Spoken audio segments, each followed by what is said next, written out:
the day camp. That Kay is willing to record. And so we welcome Kay Kotan today. And these recordings will be provided for you on the conference website and eventually in an LMS system that we're developing where you'll be able to go to that system and click on what you need in your local church, and then you'll be able to access those resources. Let's join together this morning in prayer, friends. Oh, creating God, who creates in and through us, we give thanks. And God, today, as Kay comes to be with us, pour out your Holy Spirit on her and us, that we might think and then we might act about what it means to be your church in our communities, with our communities, and that through us, oh God, with the gifts that you have given us, that indeed we might build new relationships, that we might step out of our comfort zones, and we might share your gospel to the ends of the earth. All this we pray in Jesus' name, amen.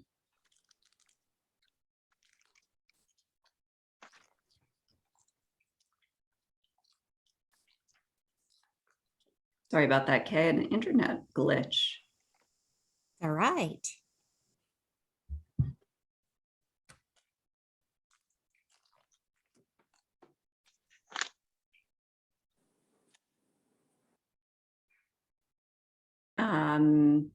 Is someone are you screen sharing, Kay, or is that? I think it's someone else.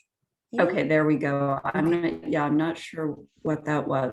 All right, we're gonna turn this over to Kay. All right, very good. Well, good morning, everyone. I hope you all had a great week. And those of you that maybe weren't with us or had a chance to view the video from last week. Last week, we talked a little bit about the end of the book. Who starts at the end of the book but me, right? We always do things a little bit differently. But we started at the bonus section in the Ultimate Relaunch playbook. And so today, we're going to go back to the beginning of the book and actually talk about the game changers. So we're going to start just a little bit about that abrupt pivot that kind of got us started in this pandemic before we launch into the game changers. And I think I shared this with you last week, and I wish I had $1 to put in the offering plate for every time I have quoted Albert Einstein in the last 2 years. In the midst of every crisis lies great opportunity. And the pandemic and now endemic time that we're in has been a horrific time in history. I don't want to minimize that by any stretch of the imagination, but in this very crisis has given us such great opportunity. And so I just keep beating this drum of let's take advantage of this opportunity. Let's not let it get by us without taking every ounce of opportunity that it has. You see, we had this initial rally cry when we thought it was going to be a few days or maybe just a few weeks that this pandemic was going to be an issue for us.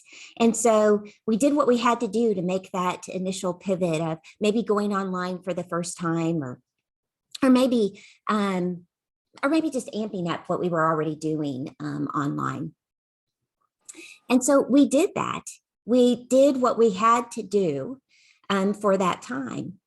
Now, we don't have any idea what these effects of the pandemic are going to be. Because again, we went into this thinking that this is just going to be a few days, a few weeks, but it ended up going on much longer than we expected.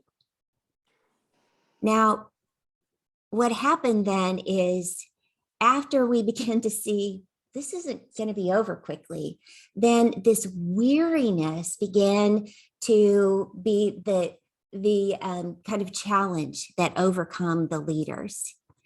But again, what I saw as the opportunity in that is we so often say as the church, oh, we're stuck in our ways, we can't change. But we all pivoted in a week, and we did some really adaptive things in that week. And so we proved that we could change, and that we could change on a dime. So I'd like to even challenge us to say, we can change, and we can change quickly. And we've proven to ourselves now that we can. But remember, last week we talked about when it's forced upon us, we're adapting. But when we choose to do it as voluntary, we're innovating. And so this is our time of innovation when we're not required to make changes. And remember, last week we also talked about, is this a time of interruption or a time of disruption? And the distinction between those two is an interruption is when we hit the pause button. We can do that on our remote control, right? We can hit pause and go down the hall or refill our drink and come back, and we hit play again and we pick up right where we left off. We did that sometimes with the church. We locked the door when we had to go online exclusively, and we came back to turn the key, and we wanted to go right back to where we were, pick up right where we left off. But a disruption means we wiped the slate clean, and we started as though it were brand new, and we looked at things through a fresh eye with a fresh perspective, that all things were possible, that we didn't necessarily have to go back to Egypt, that it's a fresh day, and we could look at anything as a possibility. So there's a pressing opportunity for us today, still today, for us to do anything. Are we going to take this real opportunity to innovate? Do we see this as, well, we just want to get back to what we were doing, to the comfortable, to the normal? Or do we really want to see what's possible and live into God's preferred future for us? So, now what? Now what? We want to form and develop the post-pandemic church with intentional. Let's just not let it happen to us. Let's do this with intention, with strategy, with faithful next steps in fulfilling our disciple-making mission. So the purpose of being the church in the post-pandemic world, this resource, is for you to have conversations with your leadership team. And you'll notice at the end of each chapter, there's some guiding questions to lead you in these conversations. The conversations then help you kind of unpack what's going on in the life of your church. And then you'll also notice at the end, there is an assessment.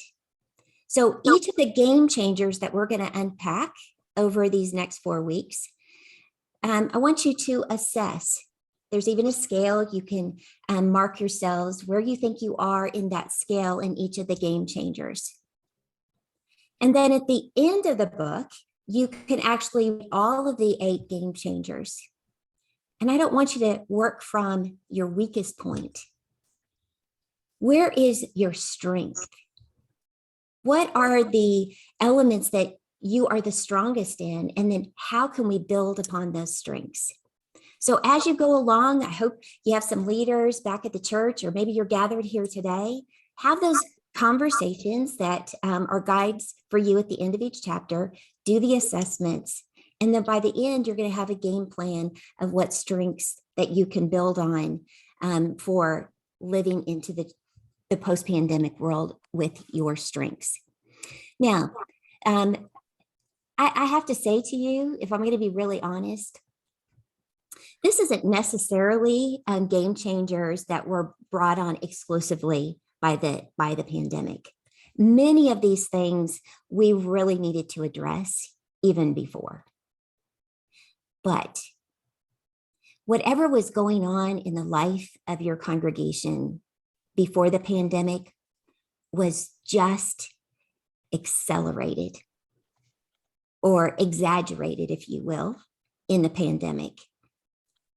But in order to be effective, vital, faithful in the post-pandemic world, I believe these are the things that we need to pay attention to as leaders that are probably going to be some pretty significant shifts or pivots that we're going to need to really take a serious look at in order to be effective leaders in these next coming years. So let's dive into that first game changer.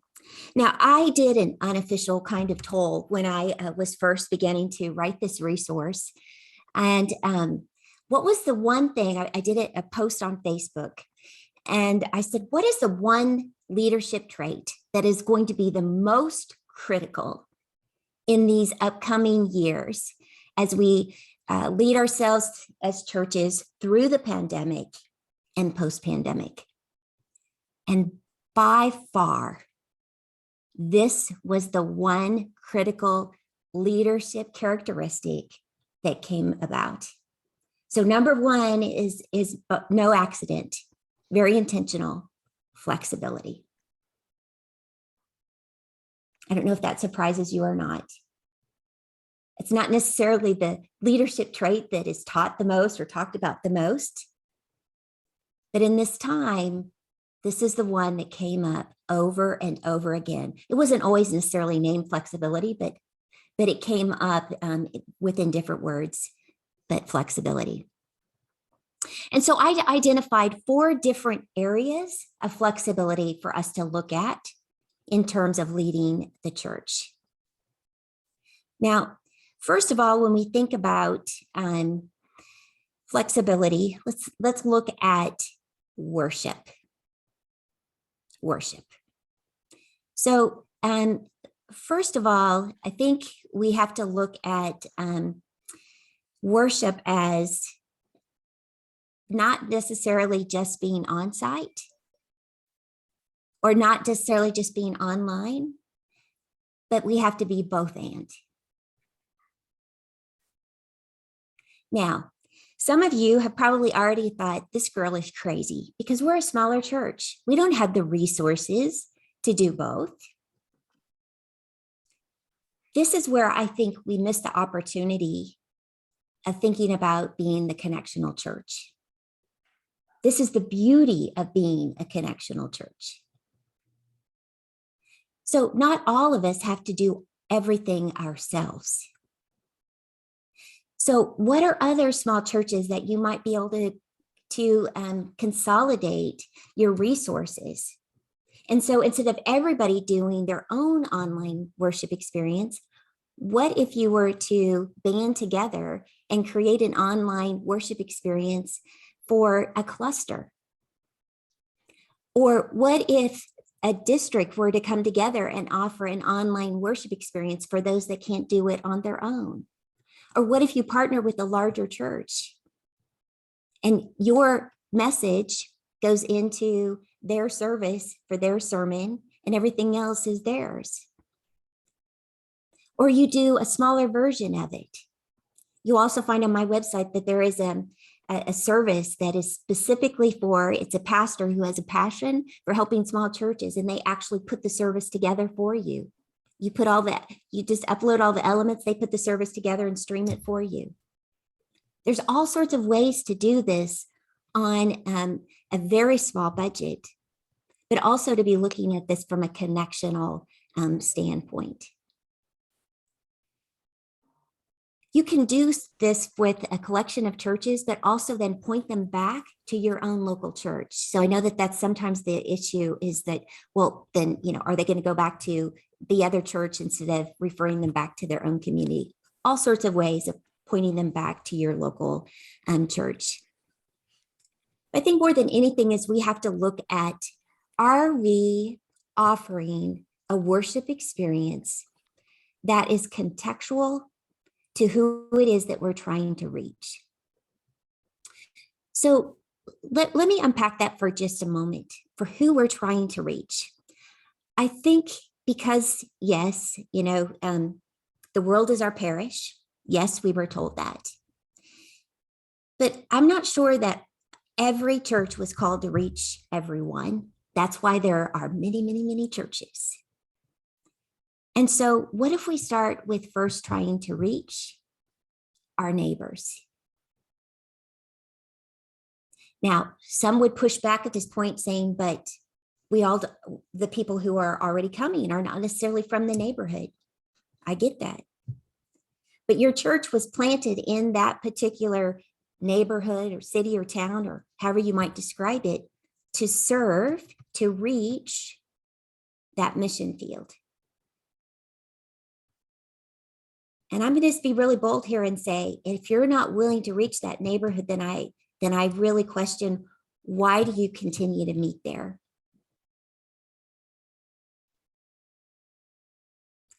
It's consulting with the church and everyone drove in. No one lived in the neighborhood anymore. They used to, but they become a drive-in church. They all drive in from somewhere else. They finally got to the point of admitting that they were afraid of the neighborhood. I asked him if someone actually did come in from the neighborhood, how would they feel about one of those neighbors sitting beside them in worship? They said they wouldn't be comfortable. So you're no longer serving the neighborhood. No, we're not. So is it time to turn the keys over to someone who is willing to serve this neighborhood? Now, I'm not suggesting that you all are there, but those are the questions that I think we really need to be asking ourselves. And are we offering an experience that can speak to the neighbors that God is calling us to reach? And so our preferences as mature disciples who are called to disciple others, can we put those aside so that we can offer an experience that speaks to the seeker? And sometimes that's an in-person, and sometimes that's an online experience. And what is online is usually something different that is on site. You don't want people to feel like they're watching something that they can't participate in, that they're observing something that they are excluded from. Oftentimes, what we put online is shorter. Maybe it's just the message. And so usually there are two different experiences, which is, again, we all don't have the resources to make those two different experiences, which is why, how can we consolidate and work together instead of everybody creating their own thing, right? So can we think beyond our own preferences, create a contextual experience that actually speaks to the people we're trying to reach? Now, Mission Insight is one of the most underutilized tools that we have in our toolbox. If you're not familiar with that, I'm sure your conference has many resources that can help you with that.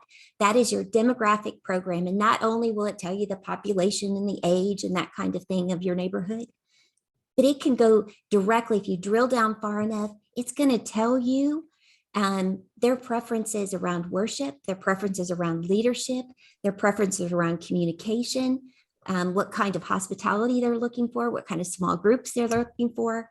I mean, friends, there is a roadmap of what your neighbors are looking for, particularly in specific demographic segments. So it's not a guessing game. So if you need help with that, I'm sure your conference has resources around that. It's called Mission Insight.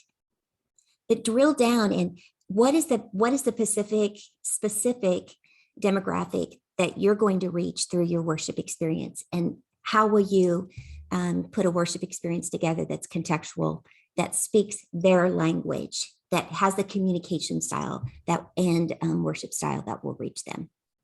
Now, let's think about ministries. And by the way, when we think about an online experience, we need to think about online church, online ministry, not just online worship. Because sometimes if we do online worship, we're not thinking of the full expression of the church. That's hospitality and discipleship and serving and so on. So even when we're thinking ministries, we have to be thinking, what does that look like in an online experience? So when we think about ministries, how flexible are we being with our ministries? Did we go back and we just picked up with what we were already doing? Or are we looking at the effectiveness in our ministries? The example I love to use is Vacation Bible School. I mean, what church would not say Vacation Bible School is a good thing, right? Vacation Bible School is a great thing. But if I were to sit down and pull any Vacation Bible School committee together and say, why do we do Vacation Bible School? My guess is that each person would tell me we're doing it for a different reason. And all the reasons would be fine reasons. One could say it's discipling our own children. Another might say, well, it's to introduce Jesus to new children. And another might say, well, we have a real childcare crisis in our community. And so it's to provide a place for children, a safe place for children to go for a week during the summer. And some would say it's for anybody, to take their next step in their discipleship for knowing Jesus. It's an open door for young families to be able to come into the life of the congregation, right? And all of those are great reasons. But the way we would plan that ministry would be different based on which one of those whys we're doing Vacation Bible School. And what effectiveness would look like based on which one of those whys we're doing Vacation Bible School. And how we would evaluate whether it was effective towards that. But most of the time, we just go, whoo, we got through it. Last year, we had 45 kids. This time we had, at least 45 or 47. So good job. And we move on. But we didn't evaluate it towards the effectiveness of why we did it to begin with. And so oftentimes we burn out our folks. They're frustrated that it isn't getting a better ROI, return on investment. Boy, we have all these kids for Vacation Bible School, but we have no more families than we ever did before. One of the examples I love is we had a church that was so excited because they started a brand new preschool. And I said, great. I said, so what's the criteria for a child to be enrolled in preschool? And they said, what do you mean? We have a director. I said, well, is the director, involved in the ministries? Do they help people, find a place in the life of the congregation? Well, no. Why would they do that? They go to the Catholic Church. What? Yeah, they go to the Catholic Church. I said, well, how many of your children are unchurched, come from unchurched family? Well, we don't know. Well, so why do we do preschool? I don't know. Aren't we supposed to be doing that? I mean, it's just like people in and out of the building. Wouldn't they just come on Sunday then? Well, how's that working for you? Well, come to find out, what had happened is the Catholic Church no longer had room for the preschool. So the director of the Catholic Church came over to the Methodist Church and said, hey, do you have space? We'd like to open a preschool. And so we just said, sure, open the doors without asking any questions. And so basically, we just moved the Catholic preschool over to United Methodist Church, and it was full of Catholic children. Now, if we just wanted people in and out of the building, then we accomplished that. But if we were really trying to connect with new families, we weren't doing anything effective then, right? We didn't ask those questions because we didn't really know the why. We weren't all on the same page of understanding the why and what we were trying to accomplish. And we weren't evaluating against that why. So often we try to do so many things, and then we don't stop anything. We just keep adding. And then we wonder why we don't have enough volunteers, or that we don't get any effectiveness from what we're doing. We are far better to do fewer ministries and do them really, really well. In other words, I call it going deep, not wide. So what is the one kind of niche ministry that you could do that's going to reach the target demographic that you're trying to reach in your neighborhood, in your mission field, and go deep, go relational? You're going to be much more effective, not burn out your people, and you're going to feel much better about it because you're going to reach more people in order to do that. But more than anything is we have to be willing to evaluate towards the effectiveness and adapt along the way, and not be willing to retire ministries. Everything has an expiration date, including ministries. So often, the pandemic gave us such a great opportunity to let some things like just go away silently, that we like rushed back and we just started everything again that we were already doing. But this was a great thing to say. Should we start that again? Was it effective? Because often why we do ministries is because of relational reasons, not because of missional reasons. In other words, Aunt Martha started that 25 years ago. We all love Aunt Martha. But the reason that Aunt Martha started that is no longer in alignment with our mission and vision. It is no longer effective. It's no longer contextual. But we don't want to offend Aunt Martha. So we just keep doing it. And we just keep doing it. And we're spending our most precious asset, time and energy, for relational reasons, not missional reasons. Let's go into leadership.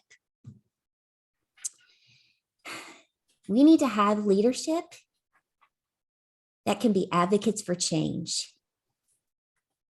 Because if we just stand still, we're going to get trampled over.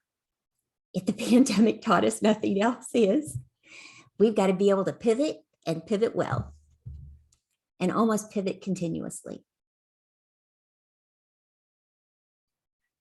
And if we don't have change advocates in those leadership positions, then we're going to get stifled. And before long, we're going to wake up and the world has changed around us. And we're going to be in a position where we are not going to be able to make those moves because we're going to be so foreign to our neighbors. And the leap to get there is going to be so wide that it's going to feel like there's no way that we can get there. So we've got to keep up. And to do that, we've got to continuously be looking out and adapting. Now, that is not compromising who we are and the gospel. That's just changing the way in which we approach the ministry. In order to do that, we have to be curious, asking questions, and not asking questions of those of us that are already gathered, but asking questions of those yet to be gathered, of the community. We should be experts of our community, because when we know our context, it's much easier to reach them. But when all we're doing is gathering information from inside the church, then we are misinformed about how to reach those outside the church. And what are they looking for, those that are yet to be gathered? They're looking for authenticity. Just be who you are. Because what the Barna's group told us in their recent study is churches are known more for what we're against than what we stand for. And the number one thing churches are known for is hypocrisy. So we have to learn how to show up in our context of just being authentic. We don't have our stuff together, and you don't either. Let's just try to figure this out and do the best we can together. And we have to make sure that we have mature disciples leading our church. I do a lot around simplified accountable structure, and one of the shifts that I'm asking nominations to consider is, rather than take this approach of specialists to say we need HR specialist and building trade specialist and finance specialist on our boards, first and foremost, we need mature spiritual disciples at the table making those decisions. We can bring in that expertise as we need to, but more than anything, our spiritual mature leaders need to be at the table making our leadership decisions, because they understand that it's not about me, but it's about our accountability to Christ to lead our church in its mission of making disciples. And we have to be more concerned about those that don't yet know Christ than our own personal preferences and get ourselves out of the way. The final part that I want to talk to you about in flexibility is defining the church. When we think about church, there's all sorts of baggage sometimes that goes along with that. Church is not a date, a time, or a place with a program. So I'm going to church. When we say we're going to church, we're often referred to, I'm going to church, meaning I'm going to a specific address on Sunday at a specific time and date. But we know that people are the church. It's a movement. Again, if the pandemic taught us nothing else, the church is not the building. We've got to become less and less building centric, less and less Sunday centric. Think about how much of your resources are spent on the Sunday morning experience. Next time you look at your budget, just think about that. The 1 hour experience, or maybe you have multiple services. How much of your budget is spent on that? How much of it is spent on discipling throughout the week? How much of it is spent on discipling, or could I even say the E word? If you're ready for it, I want to warn you first. Evangelism, reaching new people. What percentage of your budget is spent on reaching new people? Most of the time, it is less than 2% of the budget. If we want to get really, really honest with one another, it's less than 2%, if any. Most of the time, there isn't anything in there. And if our mission is to make new disciples or become disciple-making disciples, and that's the budget that we have for reaching new people, maybe we want to have a conversation about that. How much are we spending on the building? And then how much are we using the building for disciple making?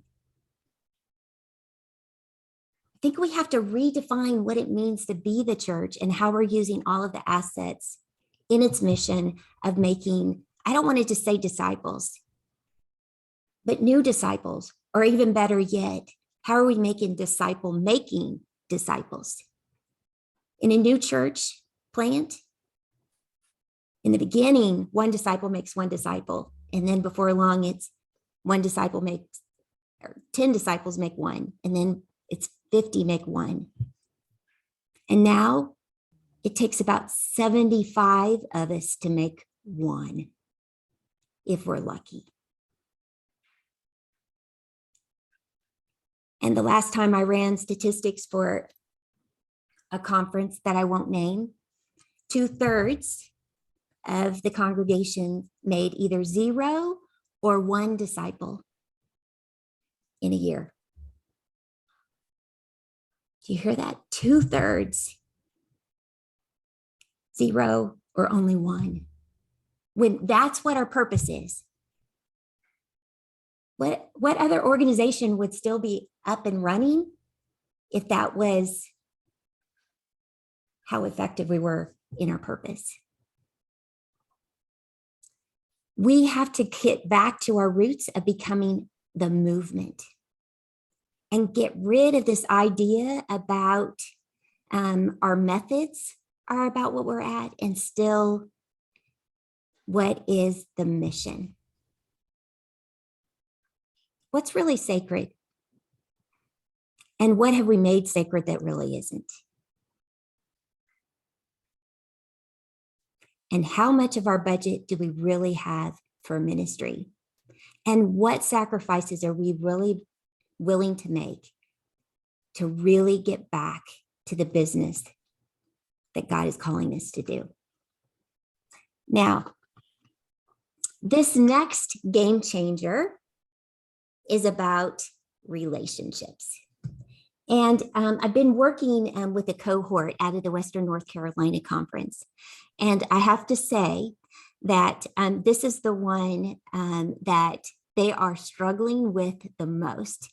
Now, I'm only going to go over just a few, and I hope you're going to spend some time in this chapter. There are 15 different relational shifts that I think we need to make. And like I said, this has caused some challenges for some folks in some good ways, right? So some relational shifts. So I think we need to shift from being program driven. Oh, if we only get the right program in our church, people will come pouring in the door and it'll be okay. It'll be all right. I think we have to shift from that to how do we do life in the community? How do we show up, particularly with unchurched folks? I was working with a cohort last night, doing some coaching.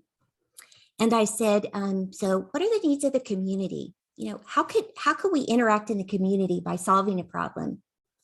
You know, and it was just like deer in the headlights. And I said, so how many if I ask you to make a list of 10 unchurched people that you could have a conversation with and just say, what are the greatest needs of our community?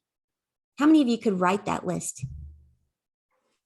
And there was silence. And one brave gentleman named Phil, he said, you know, Kay, I think I'd struggle to do that. And I said, first of all, thank you for being brave enough to speak up. And I said, Phil, the thing is, many of us have gotten to that place because we love our church family. And we end up spending most of our time with our church family, which takes us away from doing life in our community with unchurched folks too. And therefore, we're not building relationships in order to be able to introduce Christ to new people. So if all we're doing is driving these programs within the church, there's nobody for us to invite new into the life of the church, let alone to any programs. So we have to shift ourselves into thinking about, how am I doing life outside the community? So rather than starting something new, the very best thing we might be able to do is go out and join something that's already going on in the life of the community. One example. Another example, thinking about monocultural. Boy, some of our churches look pretty monocultural. What would it look like to be multicultural and multi-generational? So I'm not asking you to be anything in the church that is not your community. Okay. If you look at the area surrounding your church, is your church a reflection of your neighborhood? That's all. That's all. If you were to look at all of the neighbors and the makeup of those families, you should be a reflection of that if we're truly doing the contextual ministry that God calls us to do to reach our neighbors. But too often we do the things that we like to do, whatever that monocultural is, that culture that we have started. And then we just grow in that same culture. We don't open ourselves up and look at ways to reach others. Another shift, attractional, meaning, okay, if we just have the right program, if we just have the right worship service, if we just have the right worship leader, if we just have the right youth leader, they're going to show up. I just know it. I just know it. We just have to open the door, or that new sign. By and large, there are a few exceptions, but by and large, the attractional model is dead. We have got to stop relying on it and programming it like we think it's going to work. And go back to our roots and become a dispatched movement. We were never meant to be pew potatoes or pioneers sitting in pews. We were meant to be pioneers on a movement, in a movement, right? Dispatched into our community to reach new people. And as we were a monocultural congregation, we became very insular. And therefore we do not understand many times our culture, and therefore we've become incompetent to understand who our neighbors are, what their needs are, how to communicate and offer ministry or a worship experience that would connect with them. So part of it is for us to become culturally competent. So those are just a few of the shifts relationally that we're going to need to think about as the church. And as you can see, most of it is moving out of the building, which really goes back to that flexibility of getting outside the building, becoming less Sunday and less building centric, which is what is tripping us up by and large. And so how we go out and we become part of the community, we become part of the heartbeat of the community, that if we were no longer there, there would be a void in the community because we are such a part of it that they couldn't imagine the church not being around. So I'm going to stop for today and just give you a chance to maybe throw some questions at, or maybe even some comments, or have some conversation today before we have to close for today.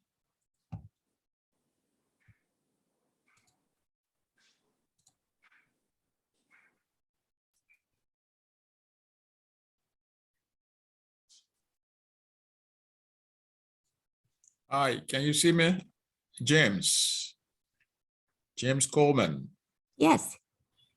Yeah, with this problem that we have, the present day, which is the virus, as we go through this pandemic, and with churches in a remote area that does not have the ability to use modern technology. So pastors that are there, how can they encourage their members, as to be able to participate in the activity of the church? Because some says, well, the epidemic is around, I cannot go join other people, and so keep away, and some people keep me away. But where you find yourself, interior church per se, and they do not know how to use the telephone and for the pastor to communicate with them online or whatever it is. So what do you do? So you're saying you have congregants who are not able to engage in technology from home. Am I understanding that? Yes, from a Okay. remote church, from an interior church. Right. But are they able to use like the voice on a telephone? Yes, only calling them, and praying with them, Okay. and that, maybe the only communication. Sure. But like setting up, a kind of a program where you communicate with them online, that is not possible. Right. There have been some creative ways. Number one, there have been encouragement of those that are kind of in that situation together, for them on Sunday morning to create a group and offer a free conference line for them to kind of have their own worship service together just on the telephone, and maybe offer some resources for them to connect together. The other is you can dial in and just hear the worship services. There has been an opportunity for those that have some technology concerns as well. Others, it's been an opportunity for an intergenerational, if they're willing. There have been donations of iPads and that kind of thing, and younger generations have actually gone in and taken iPads and taught them how to use those so that they could get connected. Now, that's not a possibility for all places. I know sometimes there's not internet available and they're not willing to do that, but some just didn't, have the access to it, or couldn't afford the iPad, or just didn't have anybody to teach them. But in some places, that's been an opportunity as well. So there's 3 options for you. Thank you. You're welcome.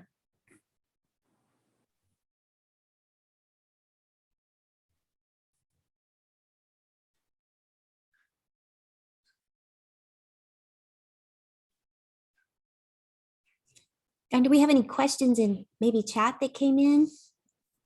Not questions, Kay, more comments of people affirming, particularly there's a lot of chatter around preschools and having some intentional process. I love that. And so a lot of folks were responding to some ideas and ways that they've done that, but identifying that you're right on. There are just moments I pause as you've been talking and thinking, yes, sometimes we just offer something, but we don't have a process of how does this lead to discipleship in our churches. Yep. And we contributed activity as long as, the lights were on and people were in and out, that it was good. We were doing church, but it wasn't necessarily effective. We weren't necessarily discipling. Absolutely. Which one of the relational shifts kind of hit you the most? And again, we only touched on a few. Okay. I'm pastor of a church that's very rural in its location, in that the closest house is over a mile away. So we obviously have a drive-in congregation. And we've been having a little trouble trying to keep a Bible study together. So what I'm looking at doing is making arrangements with a local restaurant to meet for breakfast and do a Bible study breakfast. Sure. Love it. And we're going to see how that moves forward. Yeah, absolutely. Remote, or bring them to a central location where they hang out already. That's great.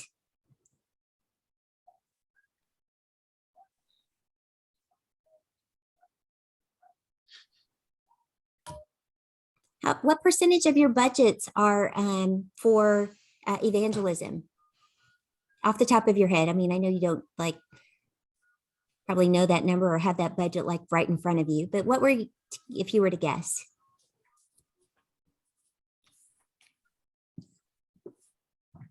Come again? What percentage of your budget is actually for reaching new people? It's Jim Cavallero. I just looked at that online or on our budget, and it's less than 0.5%. Wow. Yeah, never quite looked at that before. And if you were to share that with your council, what do you think their reaction would be? I think they'd be shocked. Yeah. I think they'd be shocked, especially now that we're posting on Facebook and boosting posts and, you know, putting things out there. I think they're going to be shocked. We will have that discussion, I assure you. I love that emphasis. We will have that discussion. I love that. Yeah. Maria, did you have a question or comment? Well, regarding evangelism, Yeah. I'm pretty much sorry to say that that's not even a line item on our budget. It's actually kind of lumped in with Christian education. And that's like $380 a year out of a $200,000 annual budget. Wow. So you can see how abysmal a percentage that is. And we're dealing with basically 4 people running the church right now. Our leadership has either died or gone into assisted living, it's a rough time for us. I'm starting to look at our building and realizing that thing is an albatross. It's sucking up all our money. And we have some major decisions to make, but I don't think anybody's willing to even begin the discussion. Yeah, it's a hard conversation to approach, let alone have. But I think it's one that we can no longer avoid. Yeah, I have two questions here. The comment on one questions. Okay. The other one has to do with mature disciples, selecting disciples. Selecting disciple, I'm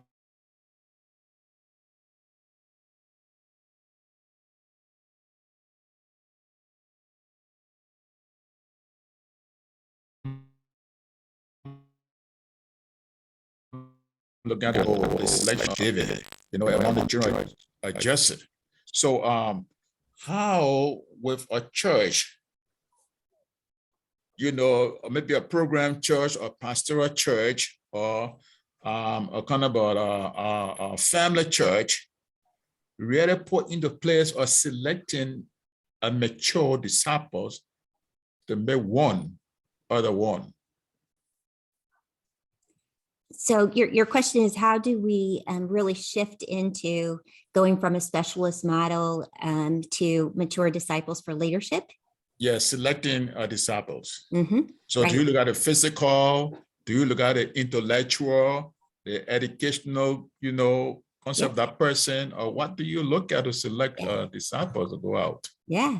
So so the recommendation that we have. So this is from the book Mission Possible.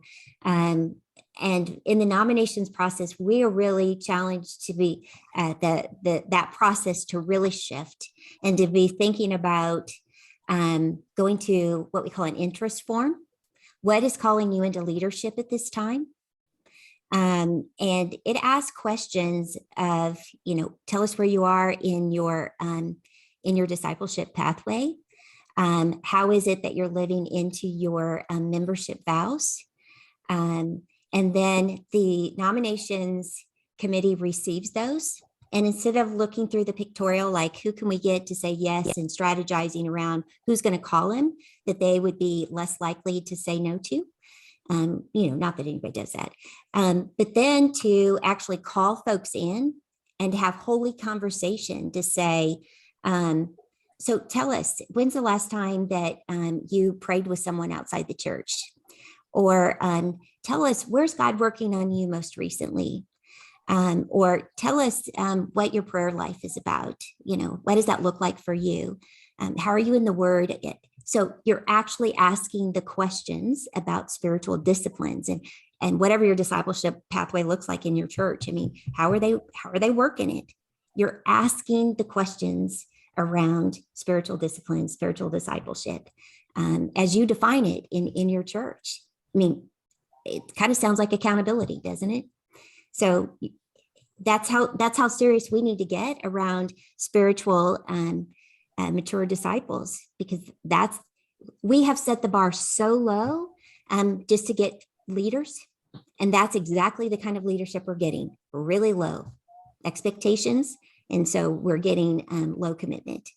And so I think we need to reverse that trend and be looking for high capacity leaders and to get back to having the right conversations, missionally focused conversations, so that we can get to the point of how are we doing in reaching people instead of having conversations about colors of dishwashers and rug selection, which is where we're spending our time. Oh, that's wonderful. I learned new thing today. I have another one, but it's a comment. But I want to know if I'm not taking all the time. If somebody want to talk, they are welcome to. But maybe I want to make it short. It is that the budget of the church. I'm personally pastoring a kind of a family church with small membership, but I have had the inspiration of each members reaching in the community of the church. That's one. And the other one is that I used to have this program that every once in a while I go to a nurse's home and we have a service there. So I want to bring it into the church by thinking on, gasoline, car to care people where I should get, gasoline, for maybe a year, like every month, one Sunday in the month, to go there with the members and have service there. And do you think I should create a budget for that, or what do you think I should do? So to create a budget to take worship elsewhere, is that what you're saying? Yes, to go like worship in the nurse's home one Sunday in the month. Yeah, and maybe it's taking worship somewhere, but I would even start smaller than that to say, what does it look like to dispatch members to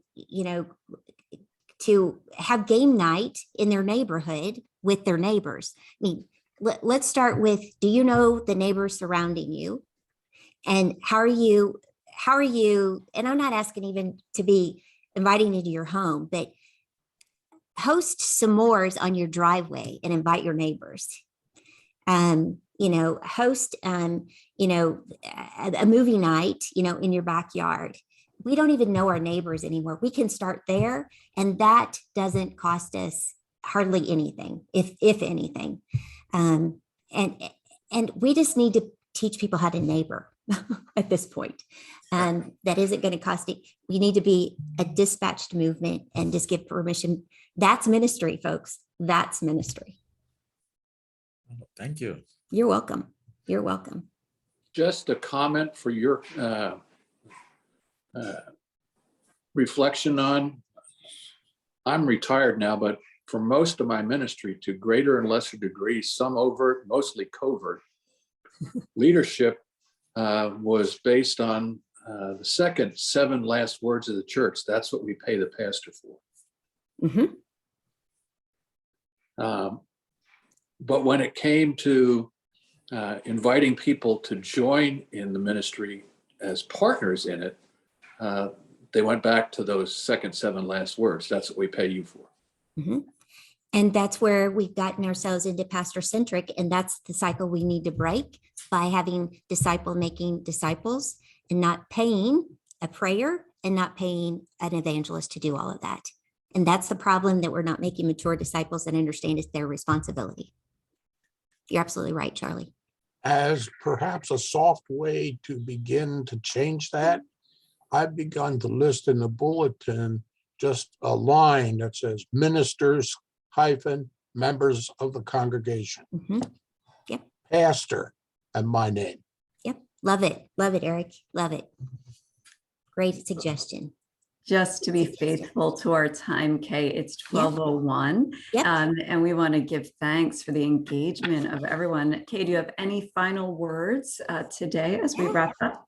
Yeah. So be sure to come back next time where we're going to talk about vision, how that we believe that visionary is part of one of the shifts we're going to need to be making as a leader as well. So if nothing else, go back, have some conversations with your leaders, do an assessment. Let's build on our strengths. So do an assessment in each of these game changers so you know what your strengths are, that we can build on this by the time we finish our journey together. Just appreciate you being here and your attention.